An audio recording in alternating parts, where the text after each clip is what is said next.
Fuck no. Sorry.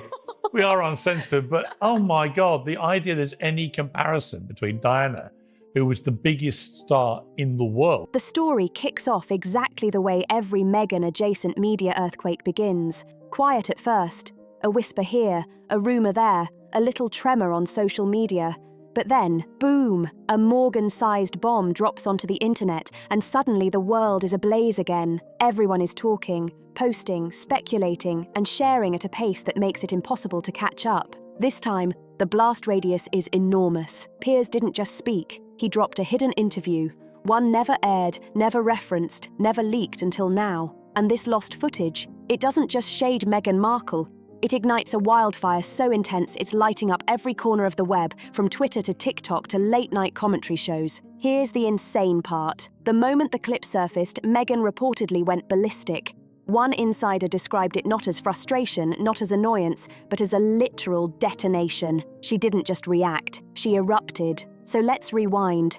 How did we even get here? Their behaviour became obnoxious, self-serving, and rankly hypocritical. It all began when Piers teased a personal archive project on X, claiming he'd uncovered old recordings of interviews that were never cleared by the palace, material thought to be long forgotten. Everyone assumed it would be harmless, a little behind-the-scenes banter, maybe a few insights into palace life, totally tame. But nobody, and I mean nobody, expected what came next. The clip is grainy, time-stamped, and unmistakably real. At first glance, you see Piers sitting across from someone whose face is masked and voice blurred. You think it's just a producer or maybe a palace official, but then the audio shifts. The voice becomes shockingly clear, and you hear one line, just one line, that reportedly sent Meghan spiralling. She always said her plan was bigger than Harry, much bigger. That's it. 6 words. 6 explosive words that detonated across the internet like fireworks on the 4th of July. Immediately, royal sleuths, YouTube commentators, body language experts, they all went feral. Theories exploded everywhere. Was the speaker a palace insider?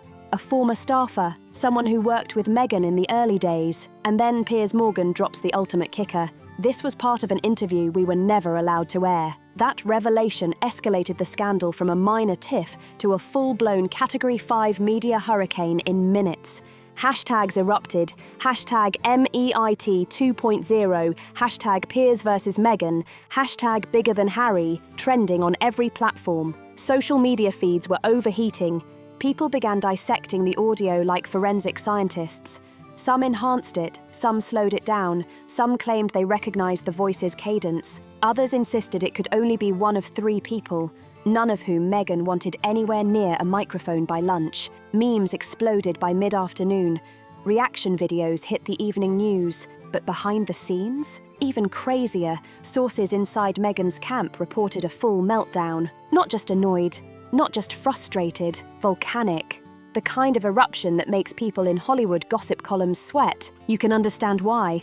The clip wasn't just embarrassing, it shattered the narrative she'd spent years carefully constructing. The story that she entered the royal world humbly, with quiet love and no grand ambitions. It all crumbled in an instant. Meghan knew it. Insiders say she immediately rallied her inner circle. PR experts, legal teams, communications specialists, the full squad. Phones out, laptops open, documents on screens glowing like a command center during a crisis. "We need to shut this down," she reportedly said. "We need to shut him down." But here's the thing about Piers Morgan. He thrives on chaos. The moment Meghan flinched, he pressed harder. That very evening, he teased, "There's much more where that came from." That single line reportedly sent Meghan's team into full panic mode. Lawyers started firing off letters. Advisors were calling networks non-stop. PR managers spun like tornadoes. And the palace, silent. Publicly, nothing. But behind the stone walls, they were watching closely, probably with popcorn in hand, because the monarchy never forgets, never forgives, and they certainly don't miss a chance to let someone dig their own grave, especially if they've already brought their own shovel. Meanwhile, journalists went full detective mode. Who was the mystery voice? A staffer Meghan clashed with? A former friend? Someone from Suits? An ex-publicist? Or the theory that truly had Meghan seeing red? a person present during the transition months when she was navigating fame, shaping her brand, blending Hollywood ambition with royal protocol. Someone who glimpsed her blueprint, remembered her plan, and knew the ambition she tried to hide. As online speculation raged, Piers kept teasing more audio, more context, more stories the palace had buried. The true bombshell wasn't that someone accused Meghan of having ambition, it was that someone credible put it on tape for a major broadcaster. And now, it had resurfaced. Her lawyers went into hyperdrive, trying to figure out who signed what, how the footage reappeared, and whether they had any legal leverage to force Piers to pull the clip. But the internet? That's the final boss. Once something's out, it's out. Screenshots everywhere, mirrors everywhere, backup copies stacked like digital armor. And Meghan knew she'd lost control of the narrative. Again, people weren't asking if the claim was true. They were asking why. If it was nothing, it had been buried. Who was protecting her? Who was finally breaking rank? Taken by the palace to stop Archie being a prince based on his potential skin colour.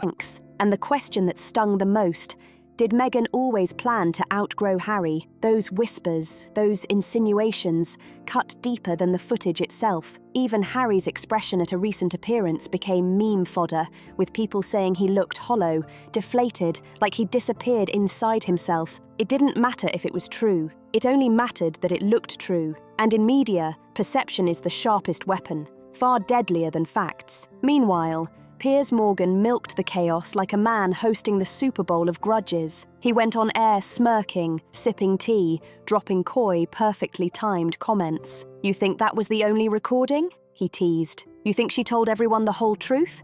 Oh, the things we know." Peak Piers Morgan. Messy, petty, and impossibly entertaining. But for Meghan, this wasn't entertainment. It was war. And she wasn't just fighting Piers. She was fighting public perception, silent palace calculations, Harry's strained patience, and the creeping fear that someone from her inner circle wasn't on her side anymore. As the dust settled around this chaos, one thing became painfully clear. This wasn't the climax. This was the opening act. And the next explosion? Much, much bigger. The internet found the voice, not guessed, not speculated, found. And the moment the match was confirmed, everything detonated. Late that night, a TikTok account with barely 3,000 followers posted a side-by-side comparison, mystery audio versus an old panel discussion from years ago. Same cadence, same sharp inhale, same habit of stressing the last word in a sentence. Within an hour, voice analysis accounts synced the patterns. 2 hours later, Twitter locked onto the identity. 3 hours, the name was everywhere. And it wasn't some random acquaintance, not a distant co-worker, not a commentator with an agenda. It was someone who had known Meghan before the fairy tale, before the palace, before the titles, before the global branding. Someone who had helped shape her early public image. Someone who had watched her plan every career move, who'd been inside her inner circle during the crucial transition from Hollywood actress to royal hopeful. The internet erupted because if this person was talking now, it meant one thing: the old guard was breaking ranks, and Meghan knew exactly what that meant. The memoirs, the interviews, the rumblings about former friends selling stories, all of it suddenly felt closer, sharper, more real. By sunrise, her lawyers were firing off inquiries to networks, producers, and former staffers. Meanwhile, Piers Morgan, he was basking in every second. Okay. This is a 2-hour trash-a-thon of our royal family, of the monarchy, of everything the Queen has worked so hard for. When asked about the identity leak, he shrugged on air. "I didn't name anyone. The public did. If they have good ears." Then came the line that truly sent Meghan's team spiralling. He leaned forward, that dangerous little smile creeping across his face, and said, "And now, let's move to clip number 2. No intro, no build-up, no mercy." The screen cut to another grainy segment from the same unaired archive. This time, the mystery insider leaned forward. No face shown, audio crisp, perfect. "I always said the goal wasn't to join the royal family, it was to outgrow them." 5 seconds.